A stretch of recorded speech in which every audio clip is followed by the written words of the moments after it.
सबसे इम्पॉर्टेंट बात, क्या हमारा जो लेक्चर स्क्रीनिंग है वो हट गया है या फिर हमारे सिलेबस में कोई चेंज हुआ है। ऐसी बहुत सारी बातें जो हैं वो चल रही थी। लेक्चर स्क्रीनिंग का कंप्लीट बैच जिसमें हम 5 टीचर्स जो हैं आपको 5 अलग अलग जो आपके खंड हैं उन सभी को पढ़ा रहे हैं। आवेदन पत्र भरने की जो अंतिम तिथि है, कई लोगों का ऐसा है ना, उन्होंने अभी पोस्ट ग्रेजुएशन के एग्जाम्स दिए हैं और उनका रिजल्ट डिक्लेयर हो गया है। तो यहाँ पर अगर ऑनलाइन उनका रिजल्ट आ गया लेकिन अभी मार्कशीट नहीं मिली है, तो मैं hello everyone, welcome to Uttarakhand अध्यापक। तो इतने समय से हमें लेक्चरर की जो वैकेंसी है उसके नोटिफिकेशन का इंतज़ार था। नोटिफिकेशन आपका आ गया था और ये बताया गया था कि डिटेल नोटिफिकेशन आपका 18 को आएगा। तो आपका ये जो डिटेल नोटिफिकेशन है आज आ गया है, आप चेक कर सकते हैं। आज ही की डेट में ये यूकेपीएससी की साइट है, आपका डिटेल नोटिफिकेशन यहाँ से आ गया। चलिए इसको हम इसकी जितनी भी डिटेल्स हैं उसको चेक कर लेते हैं। मैंने PDF में ऑलरेडी यहाँ पर जो इंपॉर्टेंट चीज़ें उसको मार्क कर दिया है। देखते हुए चलेंगे क्या क्या हमारे लिए यहाँ पर जानने वाली चीज़ें हैं। और सबसे इम्पॉर्टेंट बात, क्या हमारा जो लेक्चर स्क्रीनिंग है वो हट गया है या फिर हमारे सिलेबस में कोई चेंज हुआ है। ऐसी बहुत सारी बातें जो हैं वो चल रही थी। तो सबसे पहले मैं आपको चलिए ये न्यूज़ बता देती हूँ कि सिलेबस में कोई चेंज नहीं हुआ है और लेक्चरर स्क्रीनिंग का एग्ज़ाम आपका होगा, यानी स्क्रीनिंग नहीं हटी है। और स्क्रीनिंग की डेट हम पहले ही जानते हैं, कैलेंडर में आपका आ चुका है, 6 अप्रैल को होगा। तो बस अब आपको तैयारी अच्छे से शुरू कर देनी है। चलिए चेक करते हैं आज हम इसकी डिटेल्स को।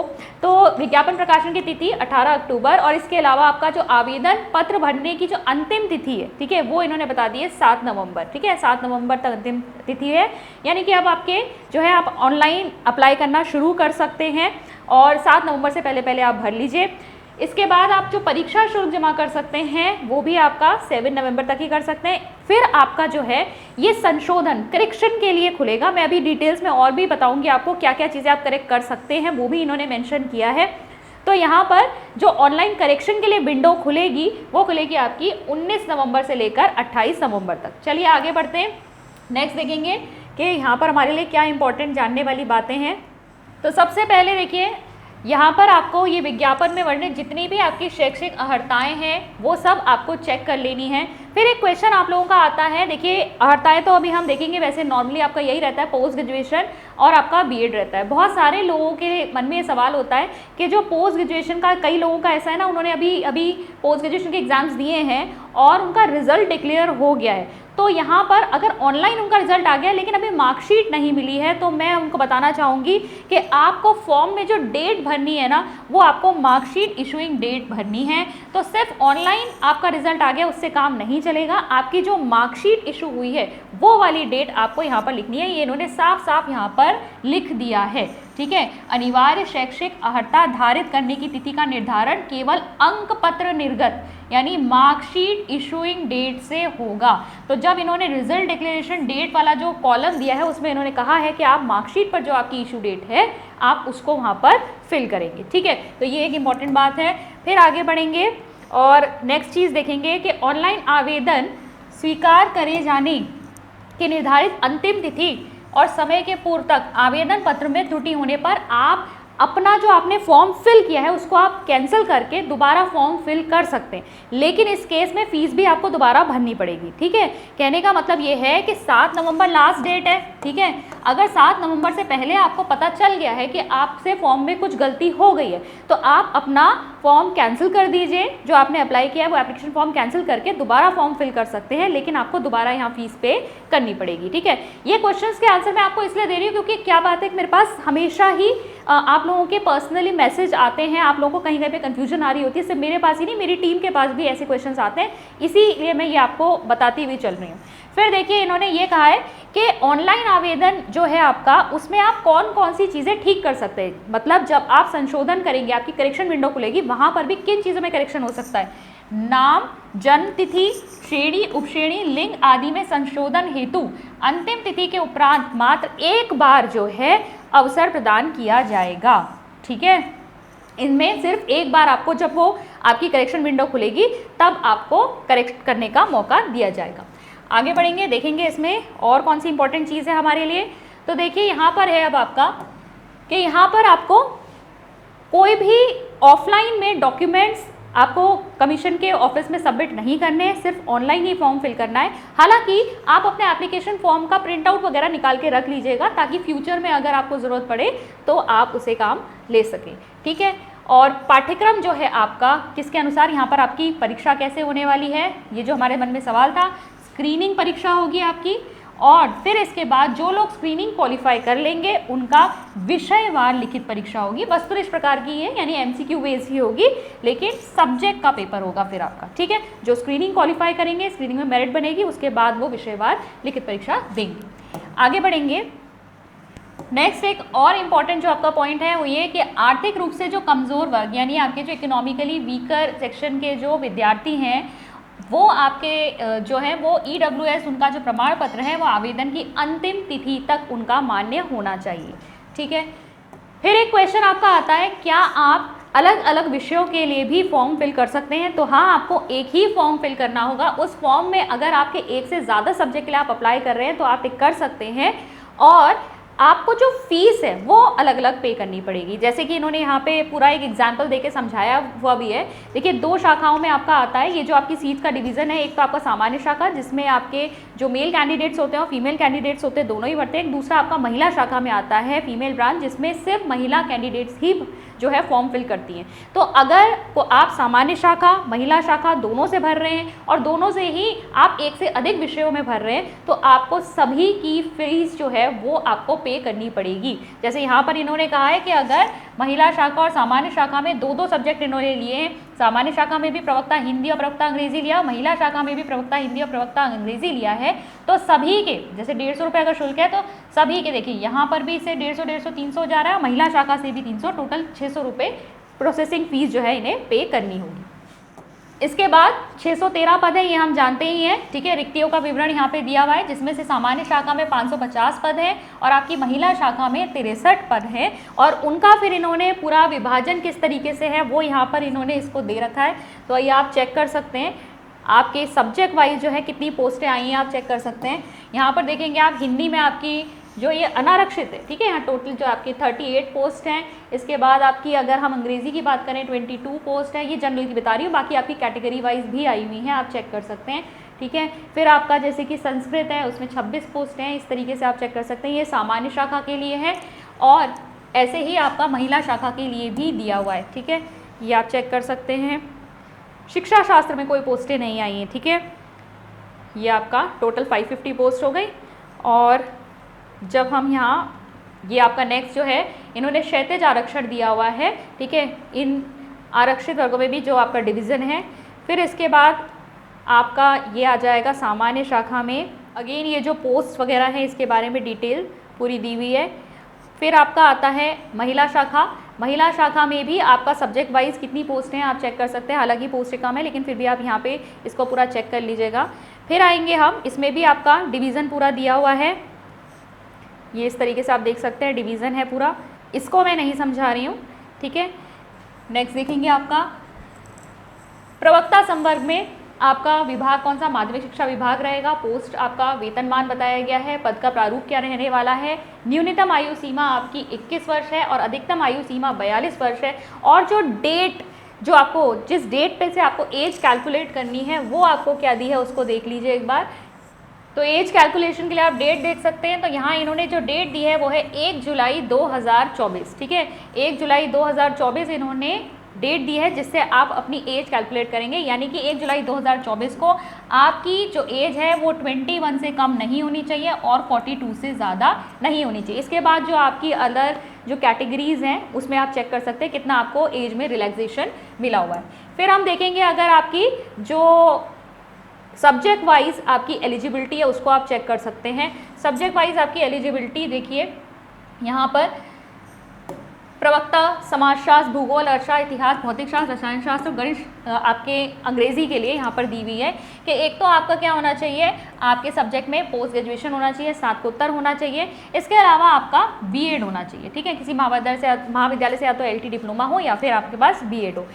बाकी सभी में यही है, बस एक हिंदी में आप चेक कर लीजिए। हिंदी में आपकी यहाँ पे 3 पॉइंट्स दिए हुए हैं। तो पहला पॉइंट तो आपका यही है कि एक तो आपका हिंदी में क्या होना चाहिए, स्नातकोत्तर होना चाहिए। दूसरी चीज़ इन्होंने ये कहा है कि भारत में विधि द्वारा स्थापित किसी विश्वविद्यालय से संस्कृत विषय जो है आपका स्नातक में होना चाहिए, ठीक है, यानी ग्रेजुएशन लेवल पे संस्कृत मांगा है, या फिर आपने किसी विश्वविद्यालय से शास्त्री की उपाधि ली हो, ठीक है। एडिशन टू जो आपका स्नातकोत्तर यानी कि पोस्ट ग्रेजुएशन और बीएड है, उसके अलावा आपसे ये दूसरी एक और आपसे अर्हता मांगी गई है, इसको आप चेक कर लीजिएगा। इसके बाद देखेंगे आपकी ये जो अनिवार्य वांछनीय अर्हता है, ठीक है। अनिवार्य वांछनीय अर्हता इसमें आपकी बताई गई है, जिसमें आपको डोमिसाइल चाहिए या आपने 10th और 12th यहाँ से किया हो, तो वो सारे पॉइंट्स यहाँ पर डिस्क्राइब किए गए हैं, ठीक है। इनको आप ज़रूर देख लीजिएगा, क्योंकि आपके ये भी प्रश्न आते हैं कि हमारे पास स्थायी निवास है या हम बाहर हमने पढ़ाई करी है, तो हम किस तरीके से इसके लिए एलिजिबल हुए, कैसे हम अप्लाई करेंगे, तो ये आप यहाँ पर पढ़ लीजिएगा। और ये 1, 2, 3 पॉइंट जो इन्होंने अनिवार्य अर्हता में कहे हैं, इन तीनों में से आपका एक भी अगर फुलफिल हो रहा है तो आप लेक्चरर का एग्ज़ाम भर सकते हैं, ठीक है, आप अप्लाई कर सकते हैं।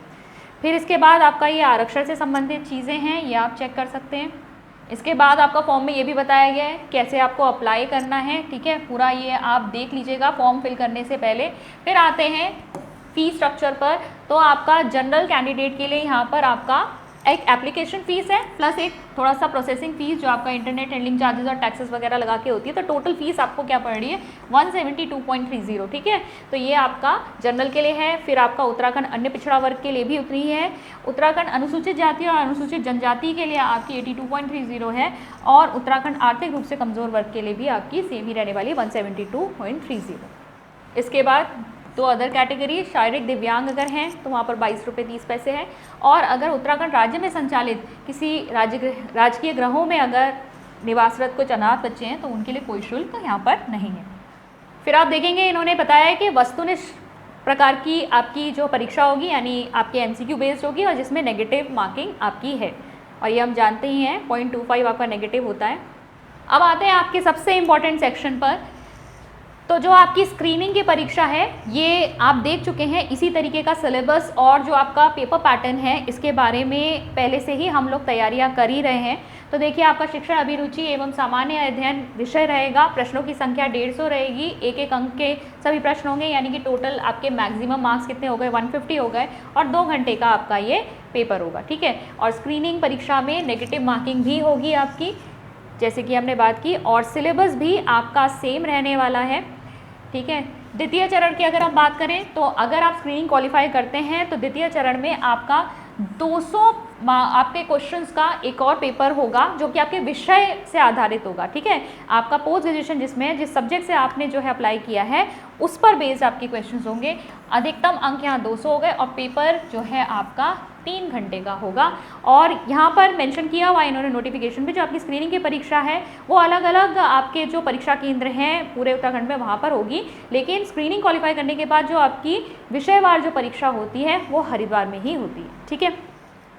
अब देखेंगे ये आपका शिक्षण अभिरुचि का सिलेबस बिल्कुल सेम वही है जो चीज़ें हम अभी तक देख रहे थे, ठीक है। बहुत सारे लोगों ने कोर्स ले लिया है और उन्हें पता ही होगा, हम इसी तरीके से सिलेबस के अकॉर्डिंग जो है अपने टॉपिक्स कवर कर रहे हैं। हमारे काफ़ी जो 2-3 यूनिट्स हैं वो कवर भी हो चुके हैं। तो 40 मार्क्स का आपका शिक्षण अभिरुचि जो सबसे ज़्यादा मार्क्स का है, पहला सेक्शन है आपका, इसका सिलेबस वही है जो आपका पिछली बार था।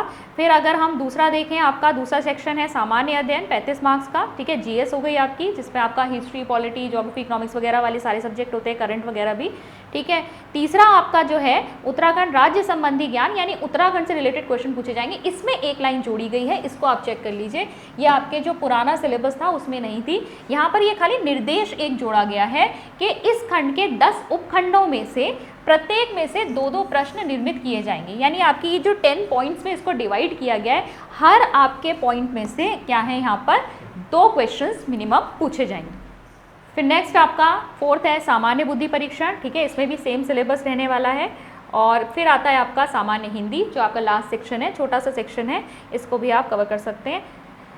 फिर आपका जो ये इंग्लिश में दिया हुआ है इसको भी आप देख सकते हैं जिनको थोड़ी सी इशू हो। और फिर आपका जो सिलेबस है इसमें दिया गया है मेंस के आपके सब्जेक्ट का, तो जब आपका स्क्रीनिंग क्वालिफाई हो जाएगा तो उसके बाद आप मेंस के जो सिलेबस है उसको भी देख सकते हैं। बल्कि बहुत सारे स्टूडेंट्स जो हैं वो स्क्रीनिंग के साथ साथ अपना मेंस का जो सब्जेक्ट है उसकी भी प्रिपरेशन स्टार्ट कर देते हैं, और अच्छा तरीका है क्योंकि मेंस में आपका अच्छा खासा आपका सिलेबस डिटेल में पूछा जाता है, जिसकी तैयारी आपको पहले से ही स्टार्ट कर देनी चाहिए। तो हमारे डाउट्स तो आज यहाँ से क्लियर हो गए हैं। जितनी भी रूमर्स फैल रही थी कि सिलेबस चेंज हो जाएगा, स्क्रीनिंग हट जाएगी, एटलीस्ट वो सब चीज़ें यहाँ से हट चुकी हैं। और हमारे सामने अब जो क्लियर सिलेबस डिफाइंड है, क्लियर हमारे पास एक एग्जाम की डेट है, उसके अकॉर्डिंग अब हमें अपनी प्रिपरेशन अच्छी तरीके से स्टार्ट कर देनी है। बहुत डिटेल में मैंने आज ये नोटिफिकेशन आप लोगों के लिए कवर किया ताकि आपके सभी सवालों के जवाब मैं यहाँ पर कवर कर पाऊँ। इसके अलावा जो लेक्चर स्क्रीनिंग एग्जाम आपका ये 2024 का है, इसके कोर्सेज हमारी ऐप पर आप जानते ही होंगे चल रहे हैं। लेक्चर स्क्रीनिंग का कंप्लीट बैच जिसमें हम 5 टीचर्स जो हैं आपको 5 अलग अलग जो आपके खंड हैं उन सभी को पढ़ा रहे हैं। तो सभी अपने अपने जो ब्लॉक्स हैं, अपने अपने सेक्शन के एक्सपर्ट हैं, तो आप हमारा ये कोर्स ले सकते हैं। ऑलरेडी हमारे साथ काफ़ी सारे स्टूडेंट जुड़े हुए हैं और उनकी प्रिपरेशन ऑलरेडी आगे चल रही है। तो आप लोग भी अगर टाइम वेस्ट नहीं करना चाहते तो आप ये कोर्स हमारा ले सकते हैं। इसके अलावा अगर आप चाहते हैं कि आपको पूरा कोर्स नहीं चाहिए, कुछ एक पर्टिकुलर सेक्शन में ही आपको डिफ़िकल्टी हो रही है, तो आप सेक्शन वाइज भी हमारे सिंगल वाले कोर्सेज ले सकते हैं। अन्नपूर्णा मैम यहाँ रीजनिंग देखती हैं, दीपक पंसर यहाँ हिंदी पढ़ाते हैं, ज्योति मैम जिन्हें आपने कई बार हमारे चैनल पर देखा होगा ये यहाँ उत्तराखंड कवर कराएंगे, और हमारे साथ ललित पंसर हैं जो अपने सब्जेक्ट के एक्सपर्ट हैं, GS ये कराएंगे, और टीचिंग एप्टीट्यूड के साथ मैं ऑब्वियसली आपके साथ यहाँ पर जुड़ूंगी। तो अगर आप हमारे कोर्सेज़ को लेना चाहते हैं तो आप हमारी अचीवर्स ऐप को डाउनलोड कर सकते हैं। डाउनलोड करने का लिंक नीचे डिस्क्रिप्शन बॉक्स में दिया हुआ है, बस आप हमारी ऐप को डाउनलोड कीजिए, वहाँ पर जाकर आप इस कोर्स की डिटेल्स को चेक कर सकते हैं। लाइव क्लासेस भी इस समय चल रही हैं, तो बहुत अच्छा रहेगा आप अभी से अगर अपनी प्रिपरेशन को स्टार्ट कर दें। आई होप आज की वीडियो आपके लिए यूज़फुल रही होगी। मैं मिलती हूँ आपसे नेक्स्ट वीडियो में। Thank you.